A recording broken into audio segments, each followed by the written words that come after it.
გაჭრა თუ არა არასამთავრობო სექტორის პროტესტმა. სახელმწიფო პროგრამა მეტი სარგებელი ხალხს ინტერნეტიდან გაქრა. სამთავრობო ვებგვერდზე ნაციონალური მოძრაობის სარეკლამო ვიდეორგოლი ინტენსიურად ტრიალებდა, თუმცა მას შემდეგ რაც საერთაშორისო გამჭვირვალობამ რეკლამა გააპროტესტა და რეაგირებისთვის ცესკოსა და უწყებად შორის კომისიას მიმართა, ვებგვერდი საერთოდ გაუქმდა.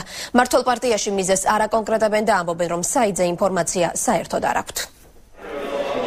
სამთავრობო პროგრამის მეტი სარგებელი ხალხს ვებგვერდმა ფუნქციონირება შეწყვეტა. არასამთავრობო ორგანიზაცია საერთაშორისო გამჭვირვალობა საქართველოში აცხადებენ, რომ მეტი სარგებელი ჯი მას შემდეგ გაქრა, რაც მათ მართველი პარტია ადმინისტრაციული რესურსის გამოყენებაში ამხილეს. საქმე ეხება სამთავრობო ვებგვერდზე ნაციონალური მოძრაობის სარეკლამო კლიპის განთავსებას. ამ ფაქტის შესახებ საერთაშორისო გამჭვირვალობამ ცესკოსა და უწყებათა შორის კომისიას მიმართეს, რის შემდეგაც ვებგვერდი მეტი სარგებელი ჯი გაქრა. სამართალდაბობა სახეზე იყო რეალურად და აშკარა იყო, რომ განთავსებული იყო მართველი პარტიის წინასაარჩევნო კლიპი ამ საიტზე, რომელიც არის მთავრობის საიტი.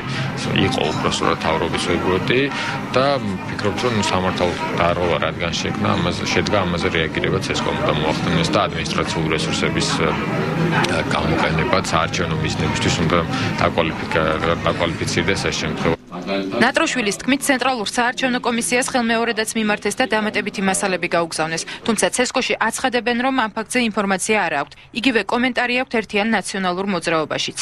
დღეისათვის ეს კონკრეტული საიტი ფუნქციონირებს თუ არა, მე არ მაქვს ამის თაობაზე ინფორმაცია. ამ კონკრეტულ შემთხვევაში ერთიან ნაციონალურ მოძრაობას არ აქვს რაღაც პოზიცია ჩამოყალიბებული.